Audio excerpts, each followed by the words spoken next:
Question d'assaut. Le podcast par et pour les assos.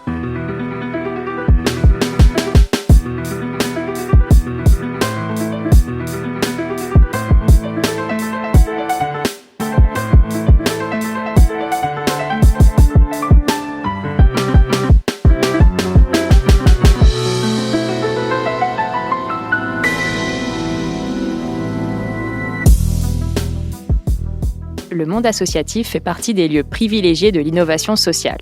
Le cadre réglementaire est assez souple pour laisser aux associations l'espace d'expérimenter, de tester à différentes échelles des actions pour faire société autrement.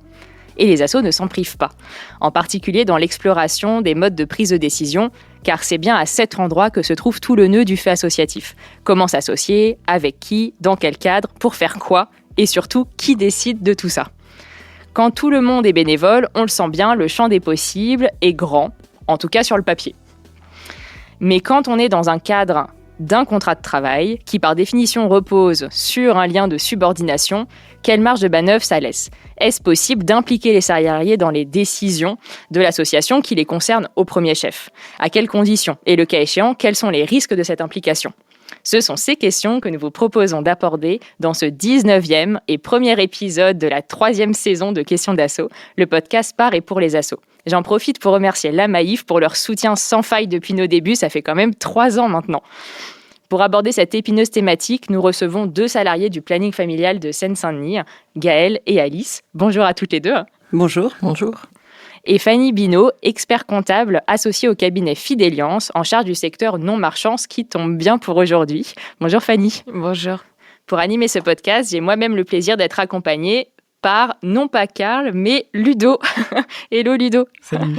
Alors et oui, pour cette nouvelle saison, on s'est dit que ça valait le coup d'agrandir l'équipe. Donc Ludo, vous reconnaîtrez peut-être sa voix, c'est l'auditeur à l'origine du premier épisode que nous avons enregistré sur l'autogestion. Un épisode qui nous a ouvert les chakras avec Karl et on est très heureux de poursuivre les échanges de manière plus soutenue.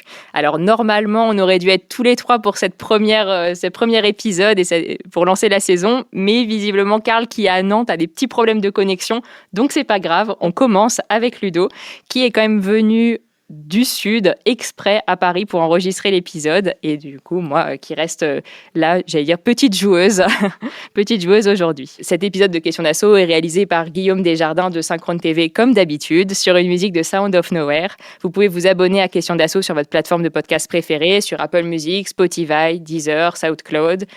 Il y a aussi Google Podcast, mais j'ai cru comprendre qu'ils allaient fermer, donc à migrer, mais aussi Peertube, plateforme libre que vous pouvez retrouver en lien de notre site web. Vous pouvez également écouter ce podcast directement sur notre site, donc c'est questions au pluriel-asso.com, où vous retrouverez une version textuelle de ce podcast, même si on n'est pas toujours très assidu, mais on essaye quand même.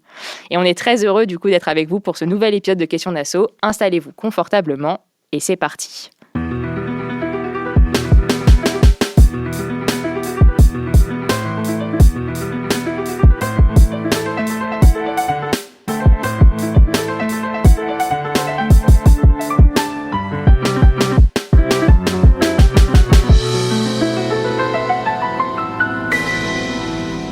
Et nous retrouvons Ludo pour l'édito. Ok, super Yael, merci. Et puis merci pour l'accueil qui m'est fait. Je suis ravi de vous rejoindre. Et j'espère que ça ira pour tout le monde et pour les auditeurs et auditrices. Bienvenue d'ailleurs à toutes et tous dans cet épisode où nous allons aborder un sujet qui a suscité beaucoup d'intérêt lors de la saison précédente, l'autogestion. Vous vous rappelez sûrement de notre discussion sur les épiceries autogérées. Cette fois-ci, on va poursuivre notre exploration de l'autogestion en examinant son rapport au salariat. Et pour rappel, les épiceries autogérées, elles voyaient l'autogestion comme l'absence de distinction entre dirigeants et dirigés, et donc autogestion et salariat, c'est non. Parce que comme l'a rappelé Yael, qui dit salariat, dit lien de subordination. Voilà, sujet bouclé, fin de l'épisode. Mais Yael me fait non de la tête, donc je vais peut-être continuer. Et effectivement, qu'est-ce qu'on dit aux 10% d'associations qui ont des salariés ?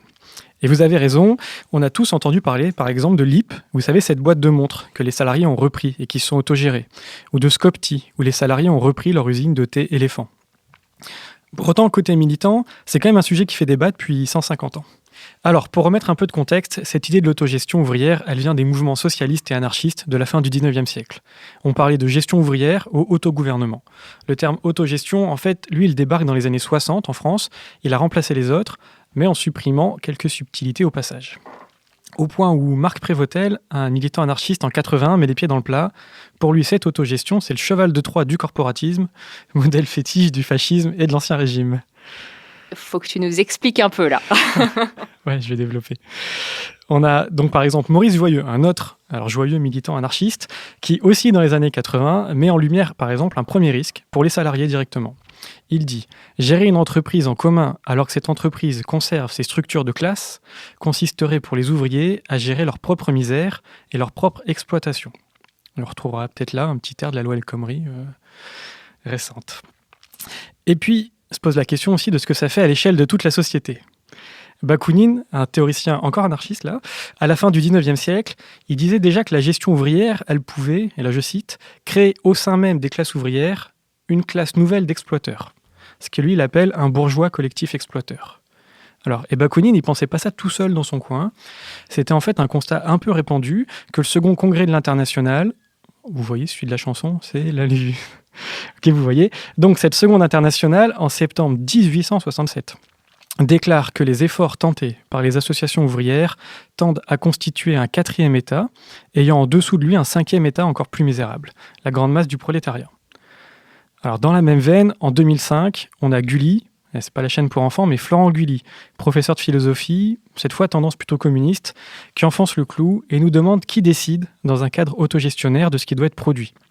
Et il a sa petite idée que je vous partage, certainement pas les seuls salariés de l'entreprise, ni même l'ensemble des salariés de toutes les entreprises concernées par la production de tel ou tel objet. Car il est parfaitement envisageable que l'intérêt de ces salariés entre en contradiction avec ceux de la population ou la durabilité de l'environnement. Tout ça pour dire, en gros, qu'une fois que les salariés gèrent, est-ce qu'ils vont pas vouloir augmenter leurs privilèges et puis tant pis pour les autres? Alors je vous entends, pour les assos, c'est pas pareil. Quand même, je pense que un peu. C'est-à-dire que ça peut être aussi important pour les assos de savoir à quel moment les salariés peuvent penser à eux avant leur mission. C'est un peu dur quand même quand on t'entend dire ça, surtout quand on voit le secteur associatif s'auto-exploit au nom de leur propre mission. Ouais, effectivement, puis l'auto-exploitation, on en parlait un peu plus tôt, mais reste que la question, il faut quand même la garder en tête. Et par exemple, on a quelques scandales, comme le scandale de l'Arc, dont on reparlera peut-être tout à l'heure, dont le dirigeant s'est enrichi au détriment de la mission de la structure.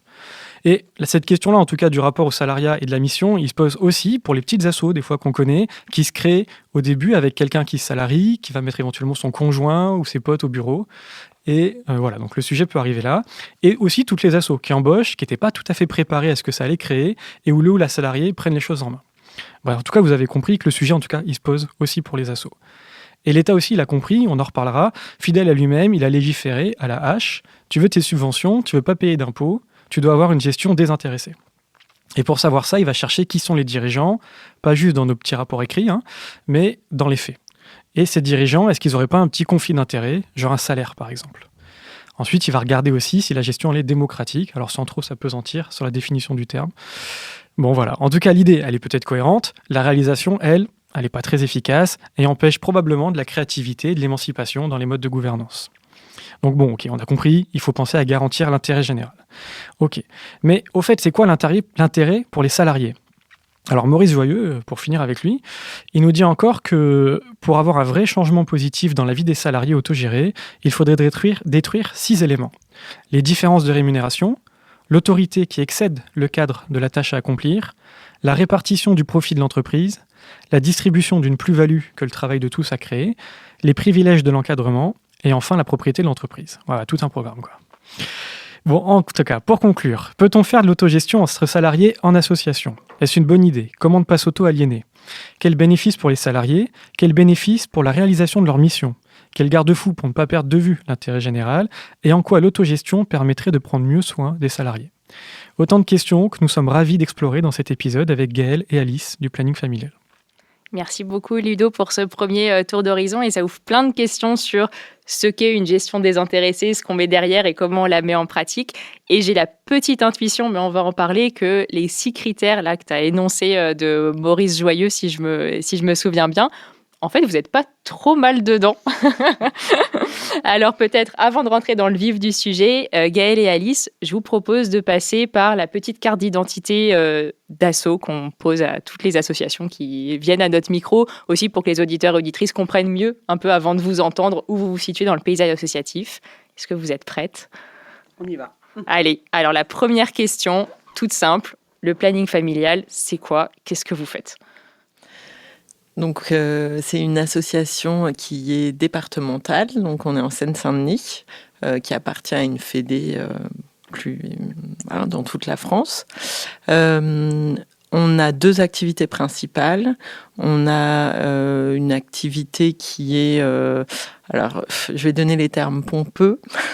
Il y a une activité qui s'appelle l'éducation à la vie affective, relationnelle et sexuelle, qui est le fait de donner des informations à toutes les personnes qui se présentent sur la sexualité, la contraception, l'IVG.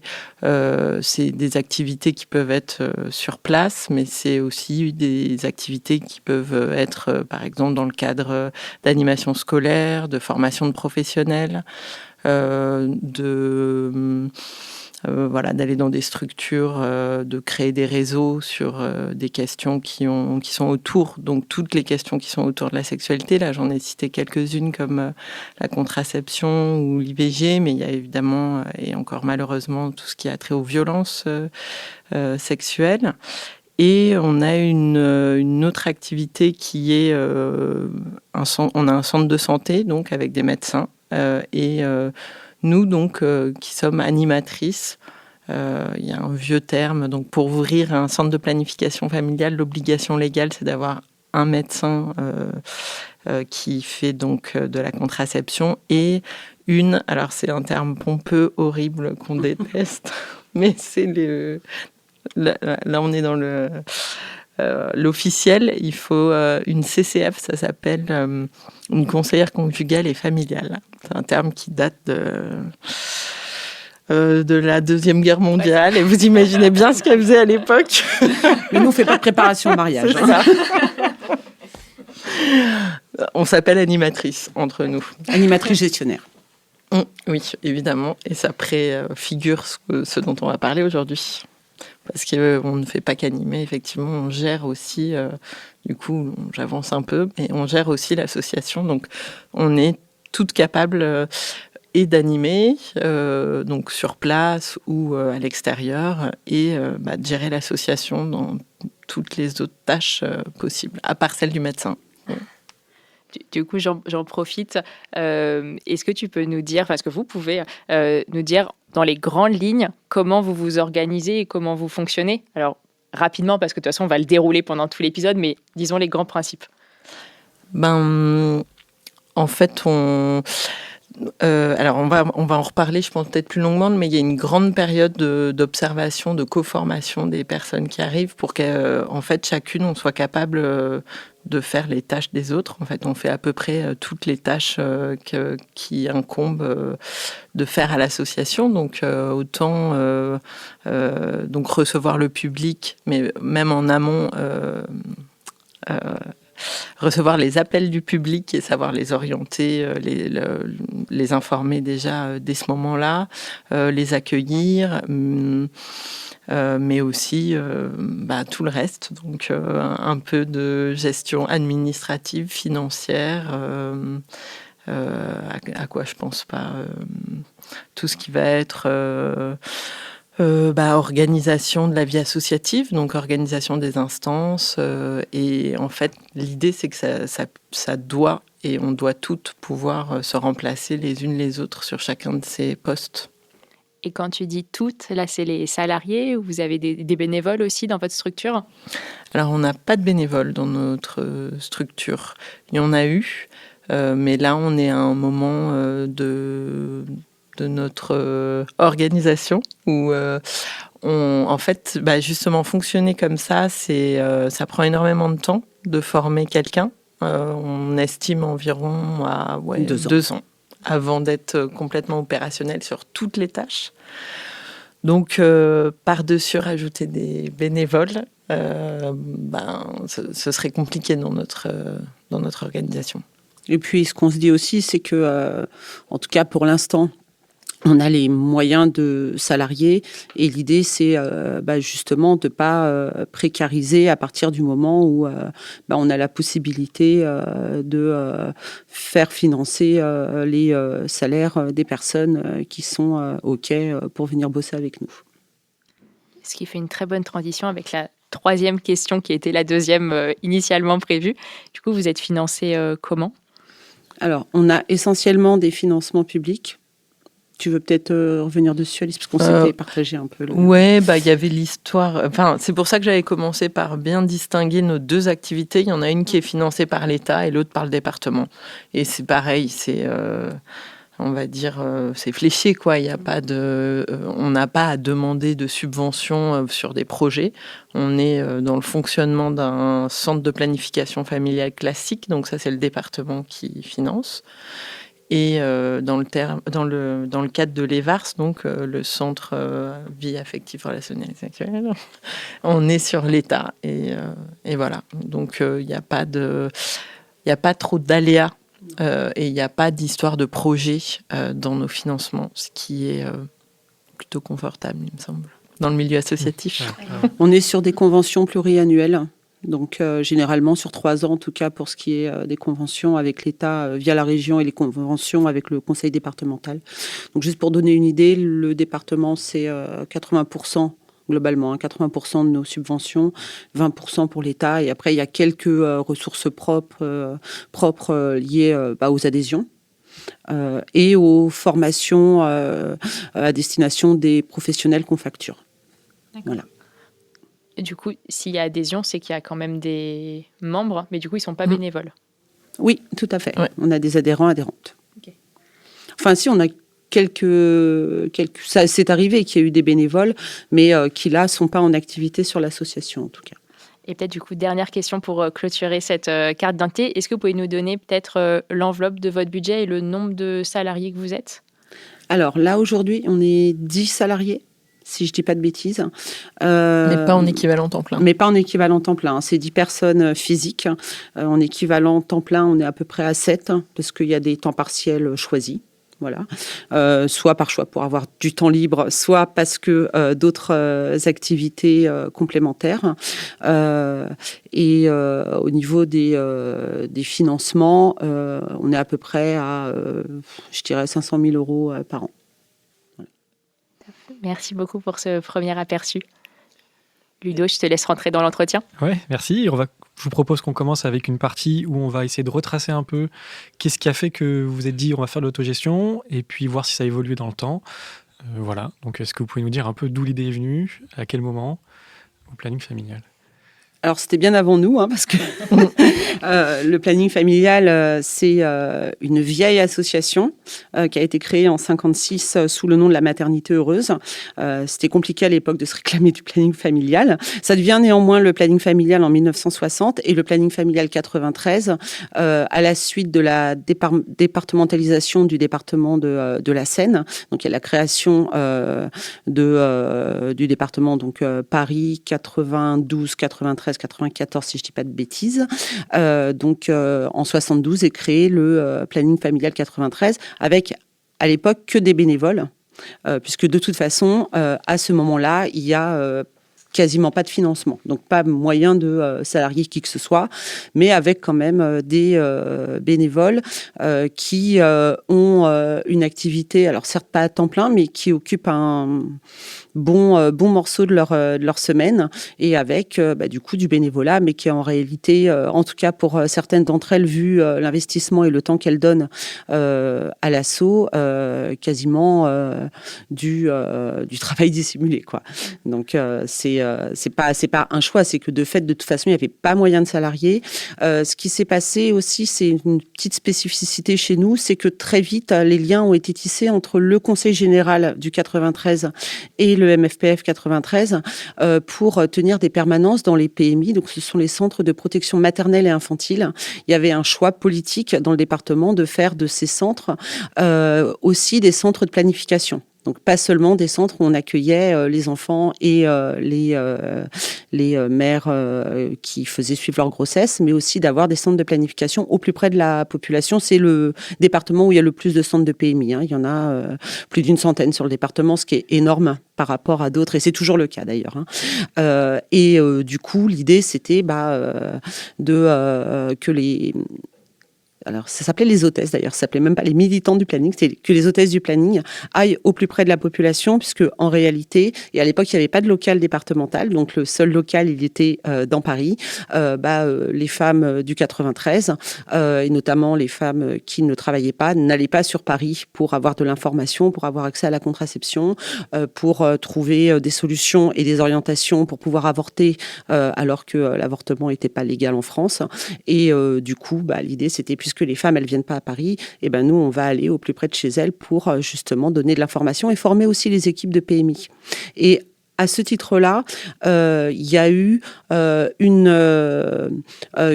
c'était pas vraiment des subventions, c'est-à-dire qu'il y avait une rémunération, mais qui était individuelle. C'est-à-dire que la rémunération n'était pas sous forme de subvention au planning, mais c'était une rémunération. Alors, je crois que les collègues qui étaient là à l'époque nous disaient, je crois que c'était 8 francs à l'époque, enfin, vraiment quelque chose de très dérisoire. 8 francs par heure, il y avait un taux horaire vraiment qui correspondait à très, très peu de choses. Et c'était les premières fois que des militantes bénévoles ont pu commencer à être salariées, mais pas directement par l'association. Voilà. Et ensuite, au gré des conventions et de l'expérimentation qui finalement a été confortée de par ce que ça a pu apporter, il y a eu des conventions qui ont permis les premiers subventionnements au détour des années 80, mais aussi avec l'arrivée de la gauche au pouvoir. Clairement, ça a joué aussi. Et alors, est-ce que dès le début, entre bénévoles, vous savez s'il y avait déjà un fonctionnement autogéré, est-ce qu'il y avait cette ambition-là dès le début ? Ou c'était sur un schéma plus classique, associatif ? Non, il y avait là pour le coup une vraie volonté d'autogestion, mais qui était aussi l'histoire du mouvement confédéral, du planning familial.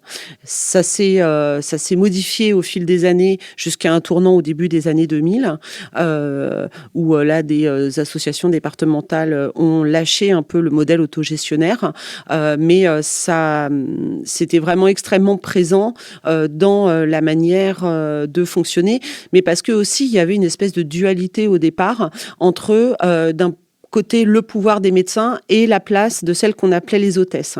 Et donc l'idée, c'était, en fait, ce n'est pas aux médecins et au médical de prendre le pouvoir, mais c'est aussi des débats qu'il y a eu dans les MLAC, les mouvements pour la libération de l'avortement et de la contraception.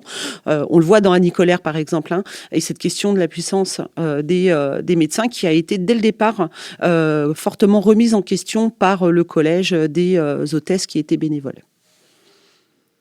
Ça, c'est super intéressant parce que j'ai l'impression que là, vous amenez en tout cas déjà dans la question de la prise de décision un peu l'ouverture de, c'est pas les experts qui doivent décider. Enfin, et puis ça revient, c'était aussi à ce moment-là où il y avait toutes les luttes pour le sida, qui allaient aussi dans cette revendication du savoir expérientiel des personnes directement concernées.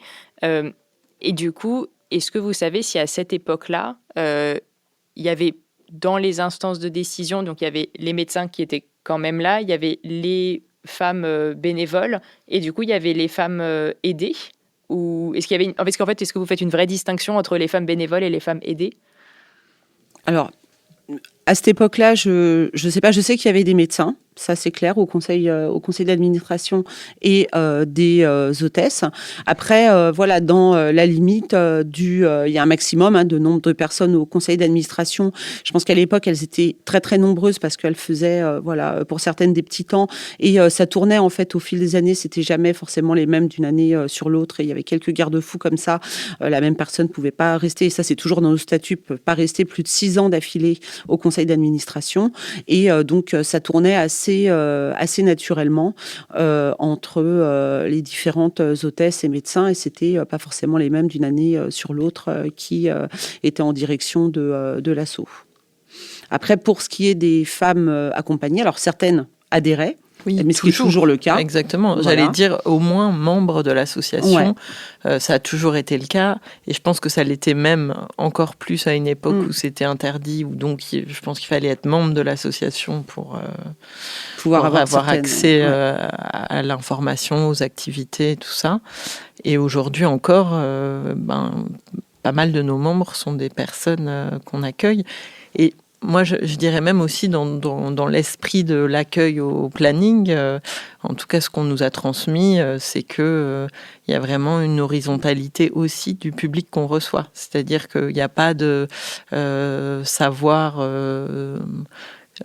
supérieur, quoi. Aujourd'hui, quand on dit faire la salle, c'est-à-dire qu'on accueille les femmes qui vont voir les médecins, on s'informe aussi, nous, à travers elles, de leurs pratiques, de leur savoir, de leur expérience par rapport à la sexualité en général, aux contraceptions. Et voilà, il s'agit plus d'échanges et donc... ça se retrouve à plusieurs endroits, on va dire, dans nos activités. Et c'est vrai qu'on ne l'a pas précisé, on est aussi un mouvement d'éducation populaire, que ce soit au niveau départemental, régional ou national. On a retrouvé des éléments de langage.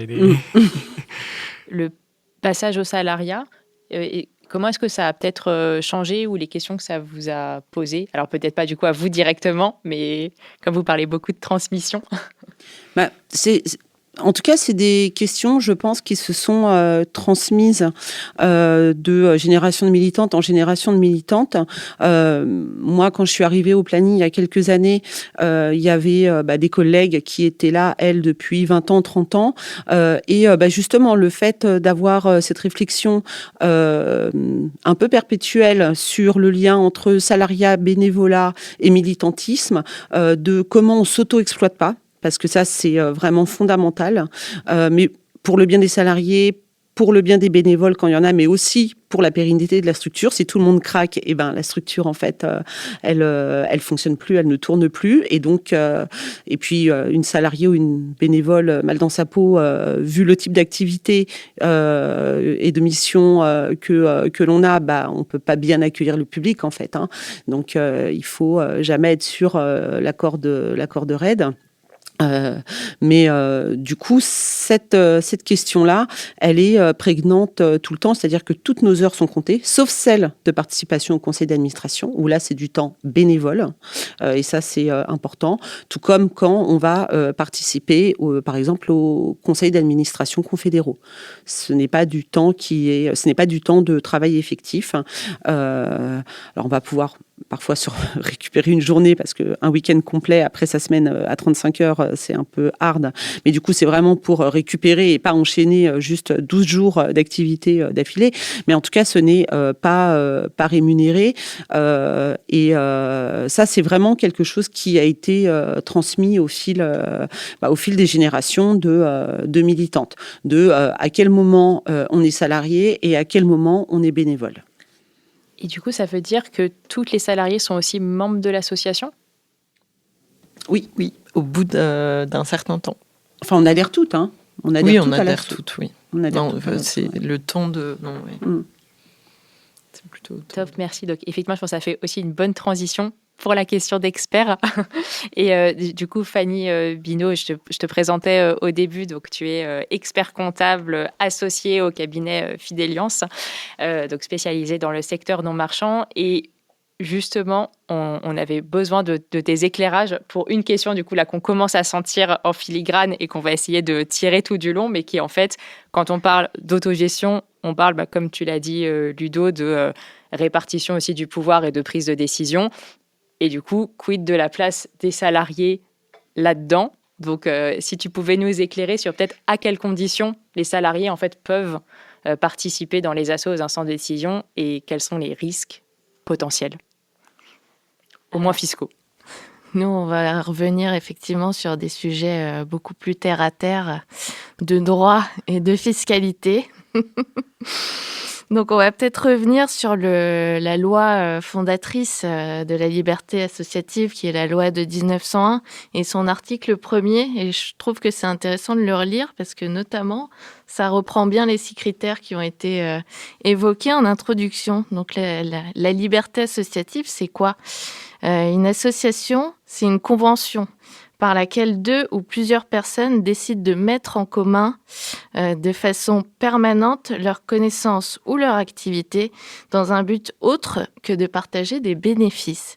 Donc là-dedans, il y a 3 points qui sont hyper importants. C'est être une collectivité, c'est ça l'association, c'est qu'il faut être au moins 2 pour qu'elle puisse exister. Et c'est un partage de compétences et de savoir-faire pour que l'association puisse fonctionner. Donc ça, c'est le premier point. Le second point, c'est la mise en commun de façon permanente. Et là, on commence à toucher du doigt la fiscalité, c'est que tout ce qui rentre dans une association n'en ressort pas, donc il n'y a pas de partage de bénéfices possible. Et ça, c'est le point d'orgue, que notre association soit, on le verra, lucrative ou non lucrative. Rien ne peut ressortir de l'association sous la forme d'un partage de bénéfices, donc sur des termes un peu pompeux, des distributions de dividendes. Et le troisième point, c'est dans un but autre que le partage de bénéfices, donc c'est l'absence de lucrativité. Une association, dans son projet initial, elle n'est pas là pour gérer une activité commerciale, ou en tout cas ne pas faire que ça.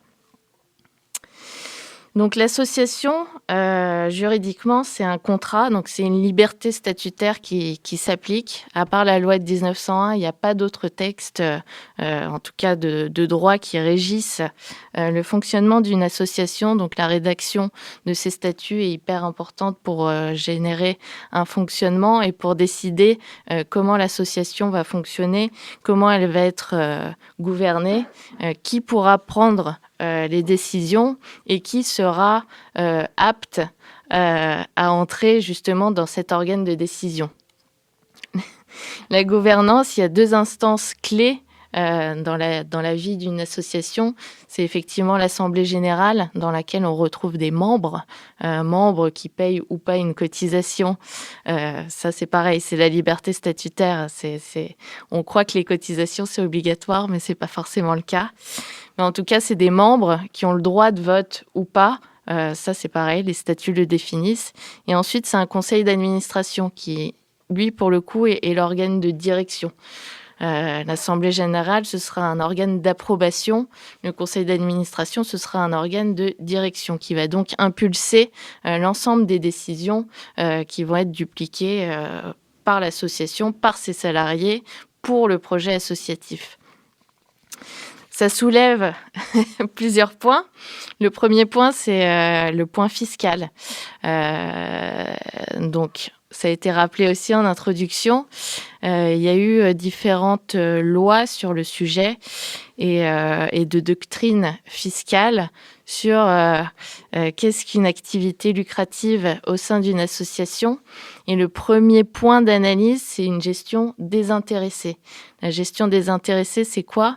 C'est que notre organe de décision, le conseil d'administration, doit être totalement bénévole. Il ne doit pas avoir de rémunération pour c'est des décisions qu'il prend, puisque effectivement il y a un conflit d'intérêts. Je deviens intéressé aux bénéfices de l'association et ça remet en cause, en tout cas dans la dynamique fiscale, cette fameuse gestion désintéressée. Le conseil d'administration, il y a quand même une tolérance. Il peut se rémunérer dans une limite de 3/4 du SMIC. Qui est donc une tolérance acceptée pour une rétribution de par la prise de décision, puisque le conseil d'administration sera le seul responsable s'il engage l'association dans des décisions qui ne sont pas forcément les bonnes.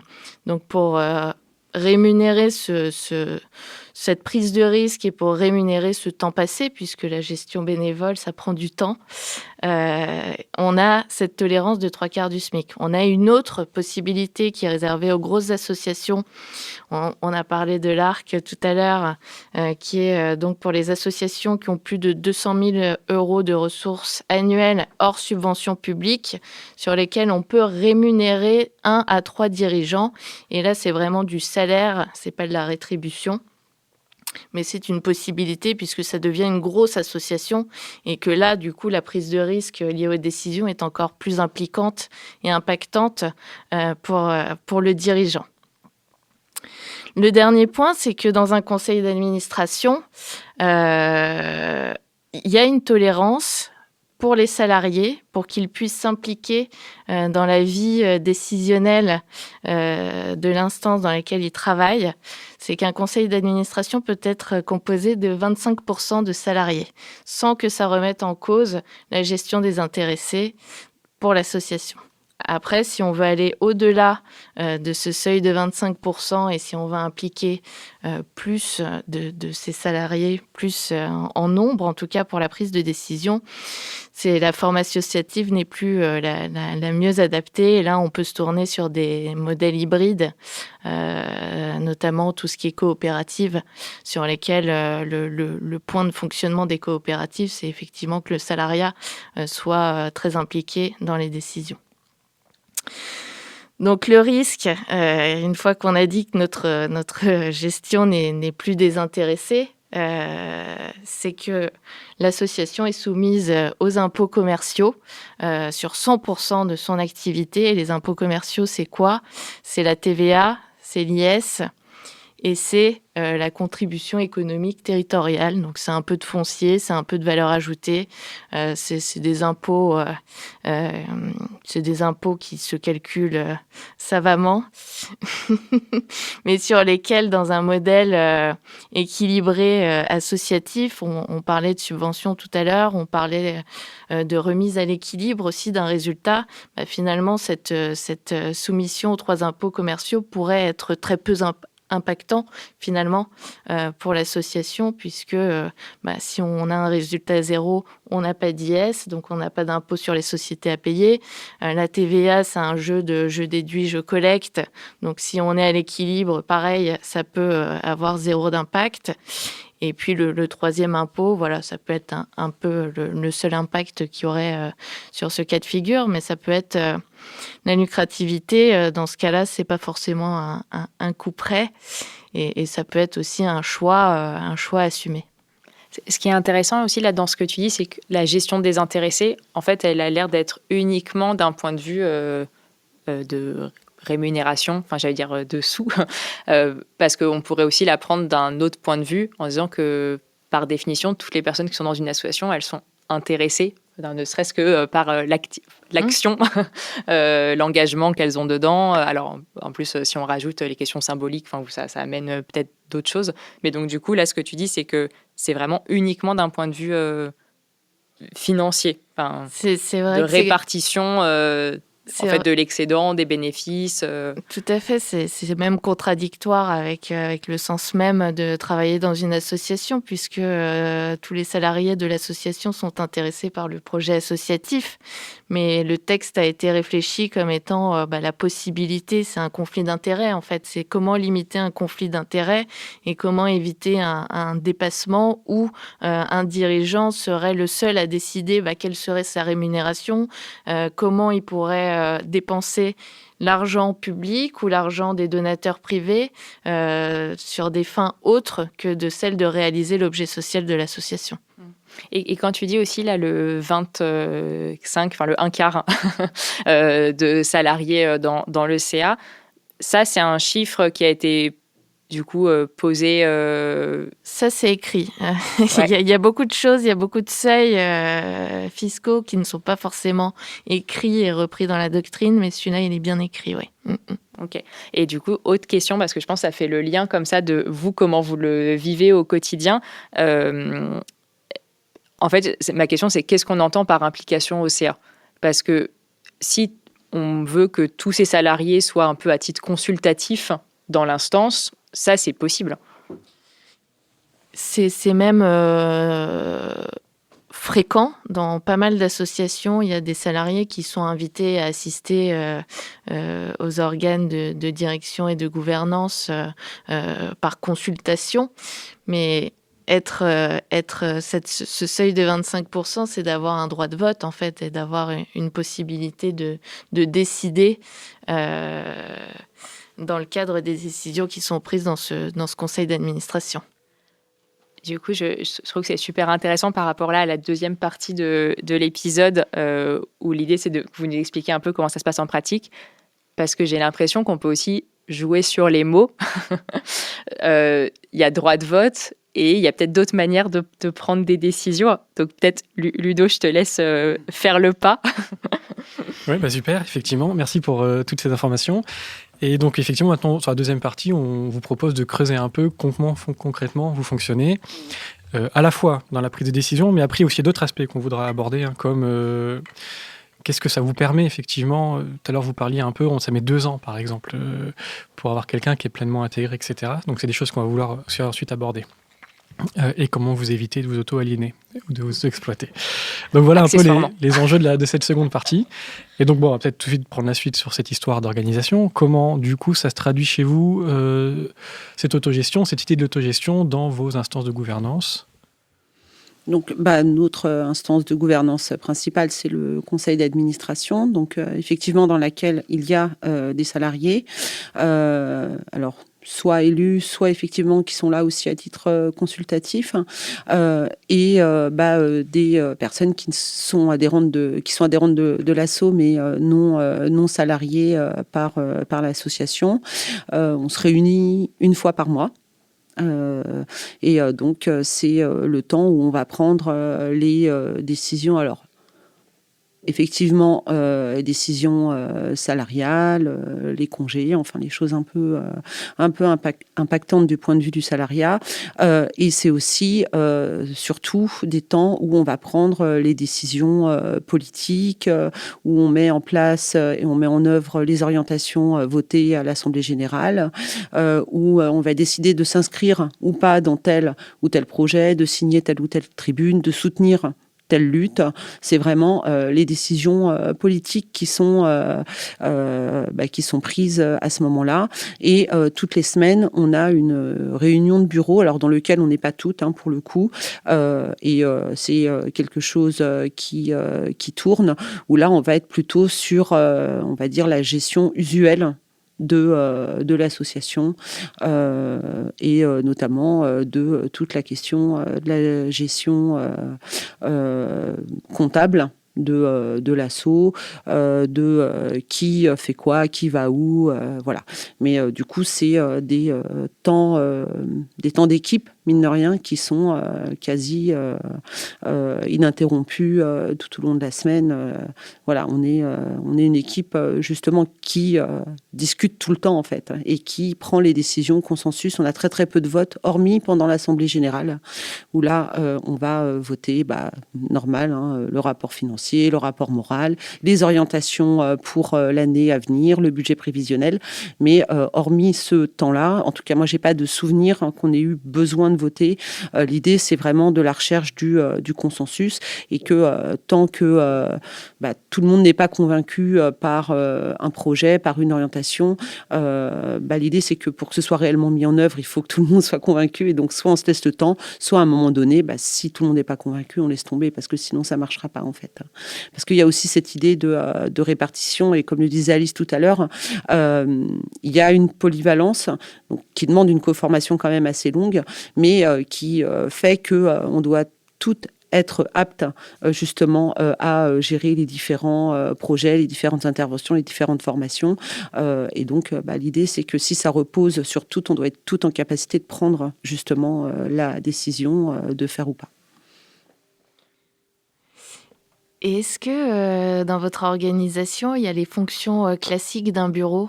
Présidente, trésorière ? Les deux obligatoires. Oui. Présidente et trésorière. Qui ne sont pas salariés. D'accord. Et donc, comment ça se fait ? D'ailleurs, vous avez gardé ce schéma un peu vertical, finalement, AG, CA, bureau, un peu traditionnel, qu'on retrouve pas forcément, qu'on n'a pas forcément l'idée de retrouver en autogestion. Qu'est-ce qui fait que vous avez ça comme structure ? On s'inscrit dans un mouvement qui est la Confédération du planning familial. Et donc, il y a un type de fonctionnement qui doit coller, c'est-à-dire il y a une mise en conformité d'une partie des statuts quand même par rapport aux statuts confédéraux.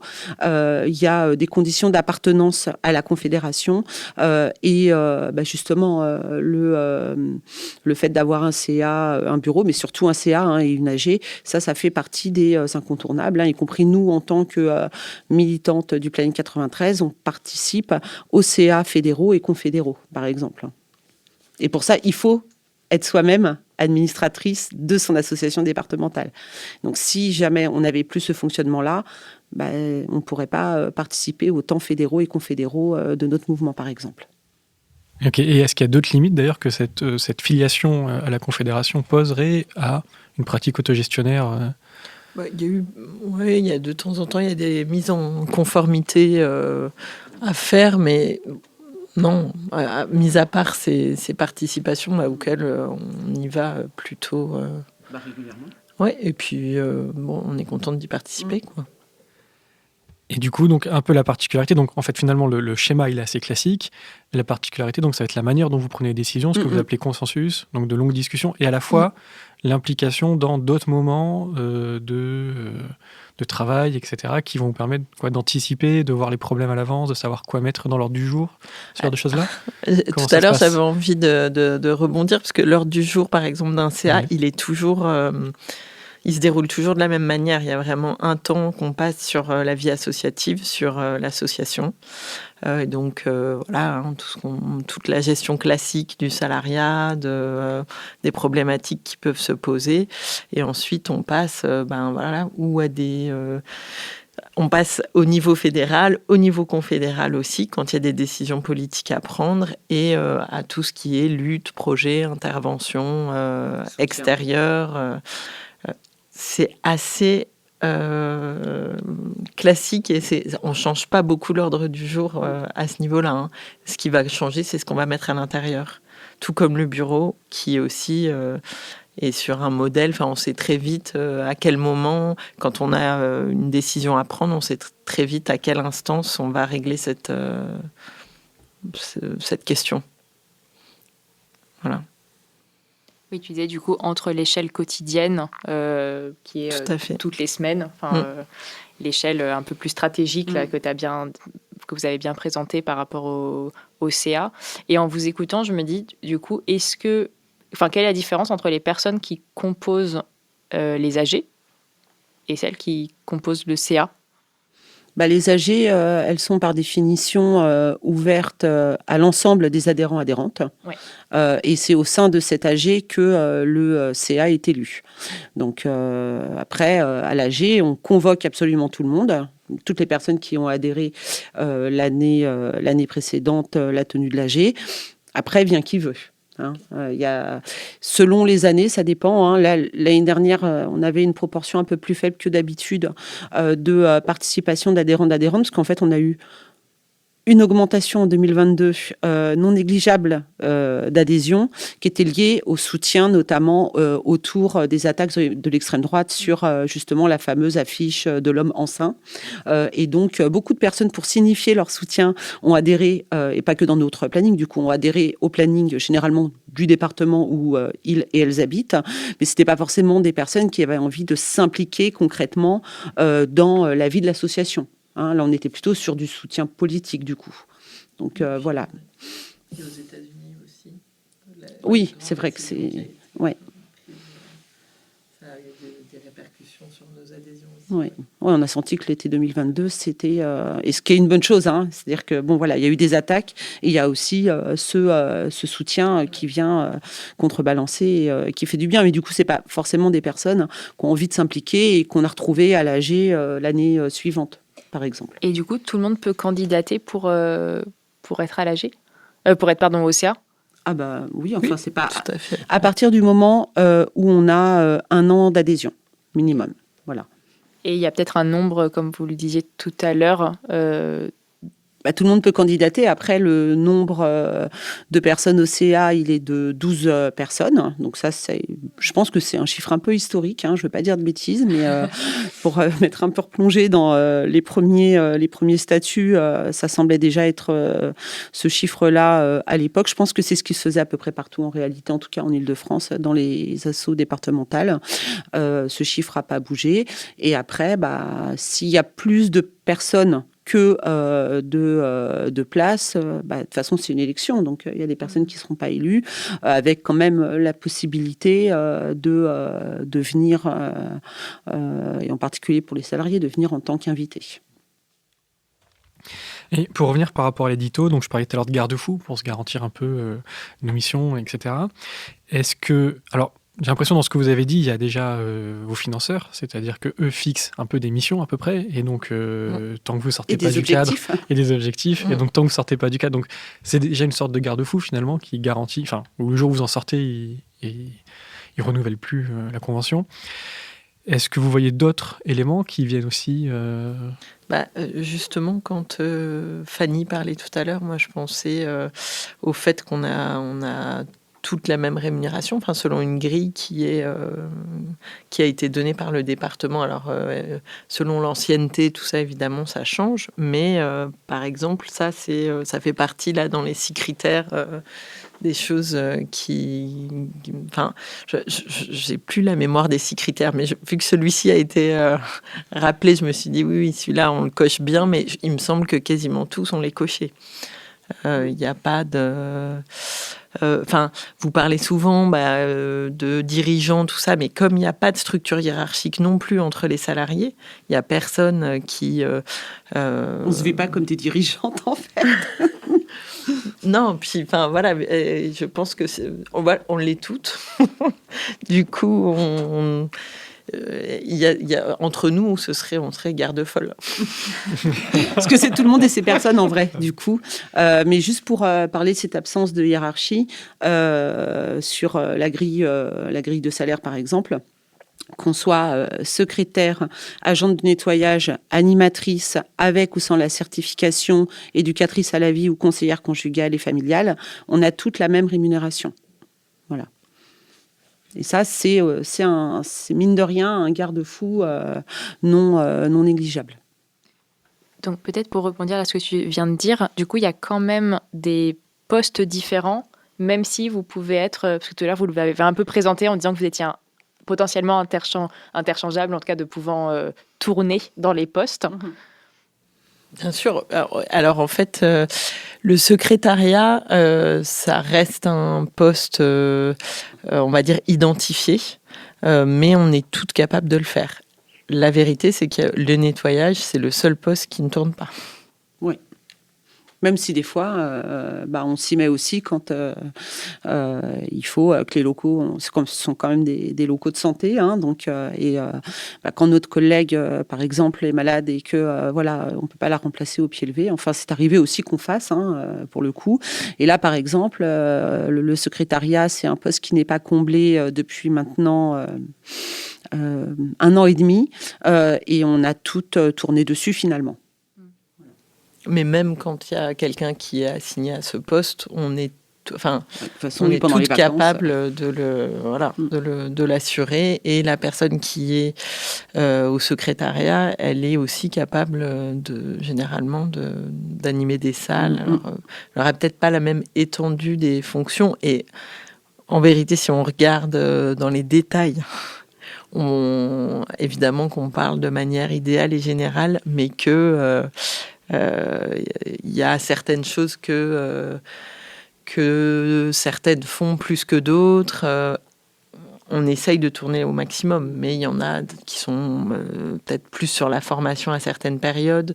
Donc ça peut arriver, et souvent ça arrive que par exemple ce soit des décisions en CA de dire ça tourne pas assez sur la formation, je pensais à ça, des professionnels, sur les animations scolaires ça va à peu près, mais c'est voilà, il y a des remises à niveau nécessaires fréquemment, parce que c'est pas inné et ça demande plus d'organisation qu'une organisation hiérarchique et stable, on va dire. Là, il y a vraiment besoin de beaucoup de fluidité, polyvalence et puis, comme on fait assez attention les unes aux autres, il y a certaines périodes de notre vie où chacune, on se dit que c'est plus difficile d'assurer telle tâche ou telle autre et où on va dire, ok, par exemple, c'est arrivé, je sais dans le passé, que certaines disent, moi je prends le secrétariat parce que je peux plus...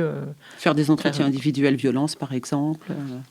Ou à un moment où moi je me suis retrouvée très seule sur la formation aux professionnels parce que celle qui faisait avant était partie.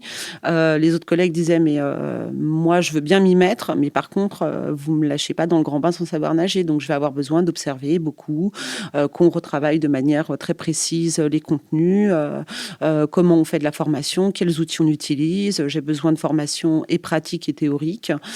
Et en fait, l'idée, c'est de ne pas se mettre en difficulté les unes les autres pour tenir les activités à tout prix. Donc, il y a aussi ce souci-là on a des activités, on a des missions et des objectifs qui sont fixés. Oui, mais c'est aussi comment on fait attention effectivement les unes aux autres et où on a aussi en permanence le souci du bien-être de chacune. Et des appétences. Il faut le dire aussi, il y a plus ou moins des appétences pour certaines tâches plus que d'autres. Ouais. Et du coup, vous avez l'impression que le cadre que vous avez créé, il permet justement de prendre davantage les besoins des unes et des autres que si c'était dans un autre cadre ou par rapport à vos expériences passées ou dans les autres plannings familiaux qui ne fonctionneraient pas pareil. Enfin, vous avez l'impression que vous avez une spécificité avec ce truc-là qui fait que vous pouvez dire oui, effectivement, on t'accompagne, on se serre les coudes, etc.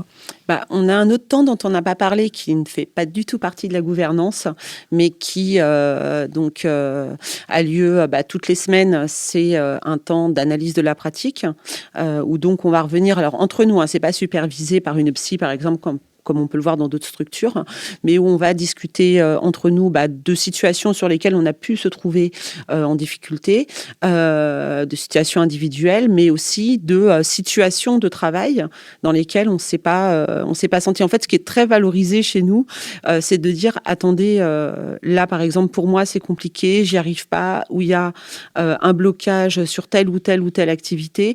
C'est plutôt, contrairement à plein d'autres boîtes et d'autres associations, c'est justement plutôt mal vu de faire semblant d'assurer alors qu'on est justement en difficulté. Ça, c'est parce que aussi on a une exigence de travailler en confiance les unes avec les autres. On se choisit, clairement. Tout à l'heure, Ludo parlait d'embauche, mais on prend toute part aux décisions parce que on peut être amené à travailler ensemble sur des temps longs. Les journées où on fait de la gestion de l'assaut, parfois on peut passer jusqu'à 10 heures ensemble du matin jusqu'à la fin de soirée. Donc il faut que tout le monde ait envie de travailler dans ce collectif et les unes avec les autres.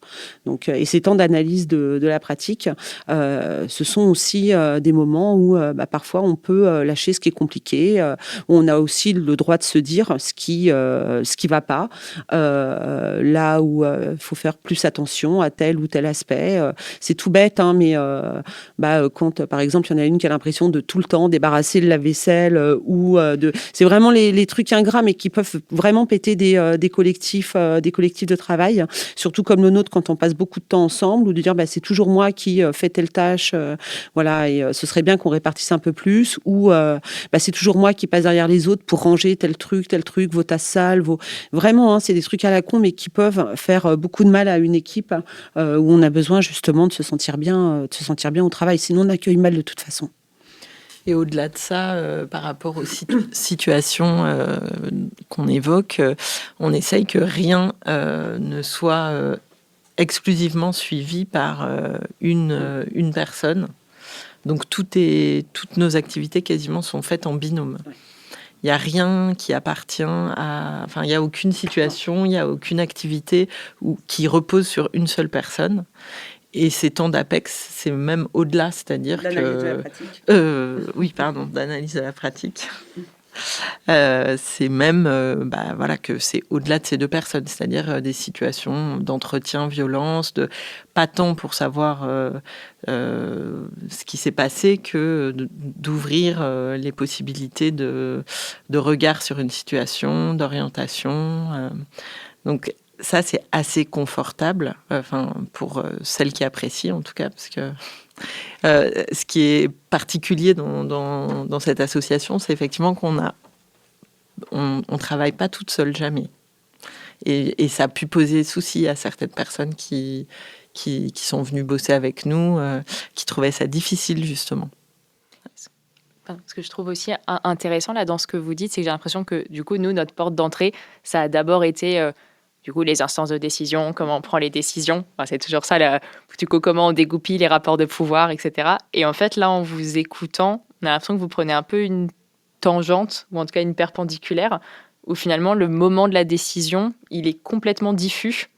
Et voire, je ne sais même pas s'il existe. En vous écoutant, on a presque l'impression qu'il n'y a jamais de décisions qui sont prises parce que c'est pas palpable comme ça. Enfin, en tout cas, c'est pas pris comme ça. Et le fait que tu dises que vous n'êtes jamais toute seule, j'ai l'impression que ça rejoint un peu ça aussi en termes même de posture. Du coup, je ne sais pas comment si ça fait écho ou comment vous le pensez. Il y a quand même des choses qui sont actées, même si c'est pas voté.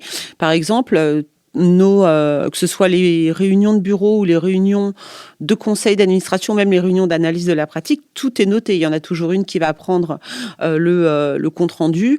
Et par exemple, celle qui est absente, soit parce qu'elle est en activité à l'extérieur ou parce qu'elle est en vacances ou malade, je veux dire, quand on revient, on sait les décisions qui ont été prises. Donc, il y a des choses qui sont actées, sauf que ça prend pas la forme qui parfois peut être un peu brutal, du vote, qui est pour, qui est contre, et que même alors je vais caricaturer, mais dans plein d'organisations, c'est comme ça, même à 51%, alors que ça veut dire qu'il y a quasiment la moitié de l'Assemblée qui finalement n'est pas d'accord, en tout cas n'a pas envie d'appliquer une décision, et ben ça va s'appliquer à tout le monde.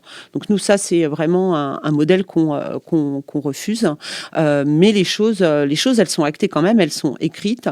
Je veux dire, n'importe qui demain peut venir en disant montrez-moi vos PV de CA, vos PV d'AG, tout ça, ça existe, c'est écrit quelque part. Ouais, c'est des traces que vous laissez quand même si c'est pas des décisions formelles comme ce qu'on pourrait entendre avec le je lève la main. Et je me dis peut-être dernière question, et je vois Ludo qui trépigne parce que du coup il va devoir y aller. Du coup je lance la question, mais tu pourras filer juste pour la dernière. Du coup vous avez quand même beaucoup parlé de transmission. Enfin, et en fait, même le mode d'organisation, on voit bien que c'est pas classique dans ce qu'on apprend, j'allais dire même à l'école. Et du coup, est-ce que vous pouvez revenir un peu sur ce temps-là d'appropriation, en fait, pour rentrer dans votre fonctionnement, aussi plus globalement? Que ce soit sur l'histoire de notre asso départemental, que ce soit sur la transmission du fonctionnement, et c'est pour ça aussi. Ça fait partie à part entière de la co-formation. C'est-à-dire que la co-formation, elle n'est pas seulement sur les missions et les activités. C'est aussi comment on se transmet génération après génération. Moi, ce qu'on vous a raconté là sur comment ça fonctionne historiquement, sur la départementalisation, effectivement, on l'a pas appris à l'école. C'est vraiment des choses qu'on a entendues, réentendues à force d'observer nos collègues dérouler ce récit. On discutait aussi avec elles, discuter des débats qui ont pu avoir lieu et dans l'asso départemental, au niveau régional, au niveau confédéral, justement sur ces modes de gouvernance qui ont pu être remis en cause à des moments donnés.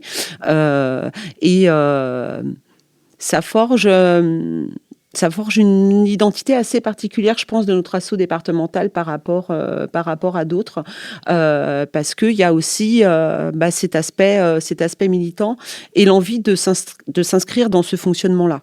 Et ce qui est aussi en lien avec ce que disait Alice sur le fait de justement ne pas fonctionner toute seule, qu'on soit toujours en collectif, de jamais prendre de décision seule. C'est pour ça que ça a pris un peu de temps avant qu'on puisse vous répondre.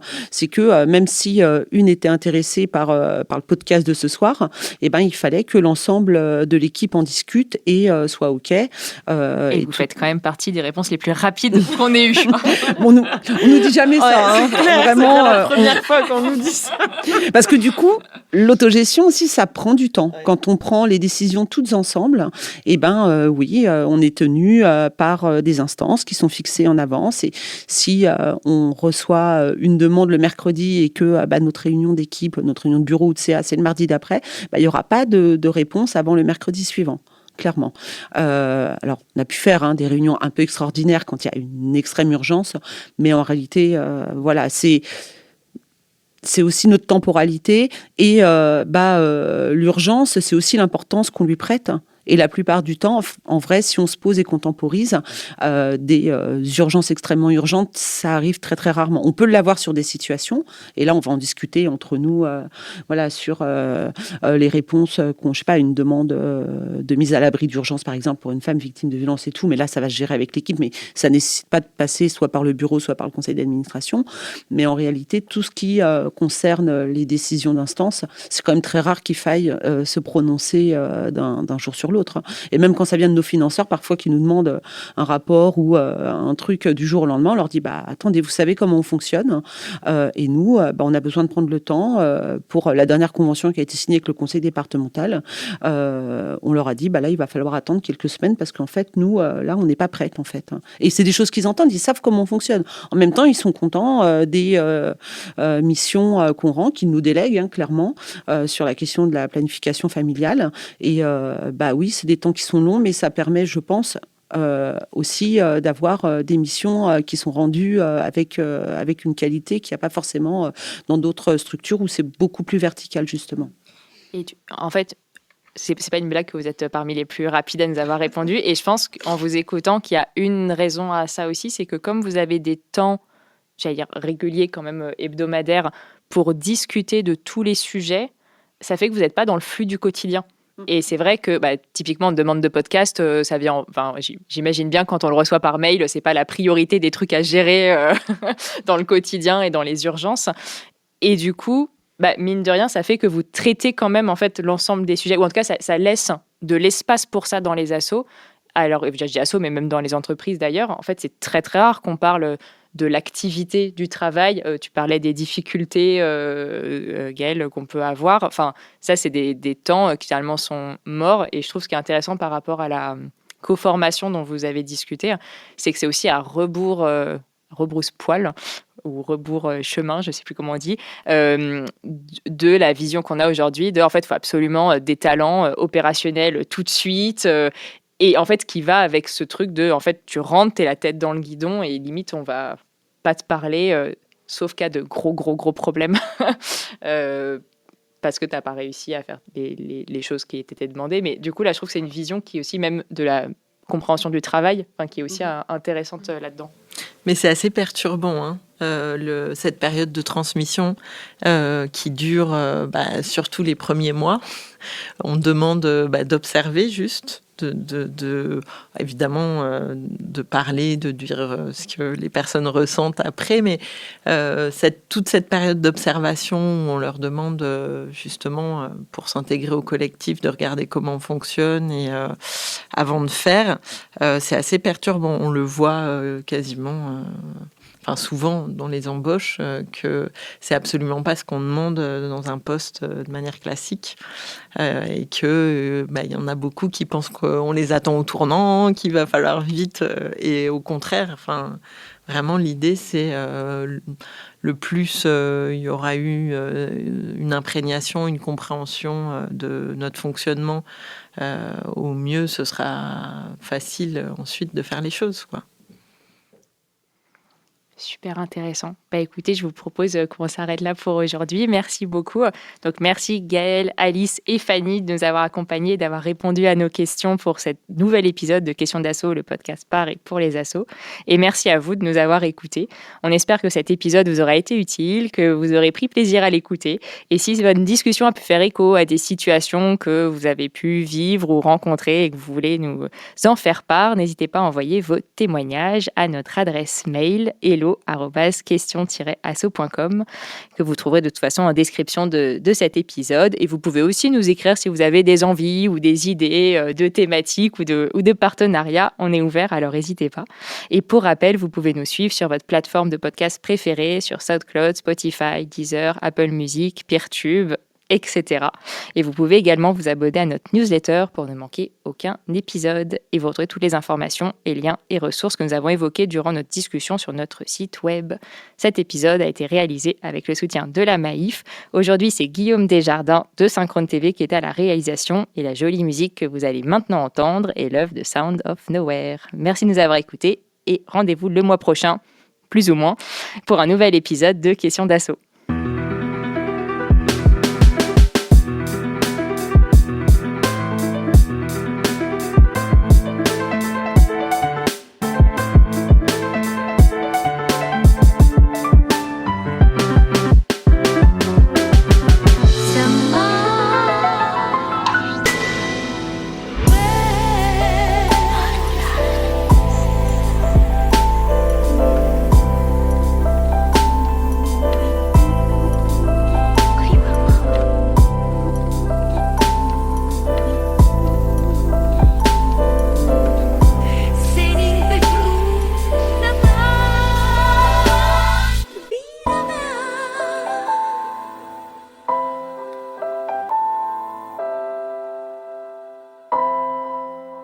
Question d'assaut. Le podcast par et pour les assos.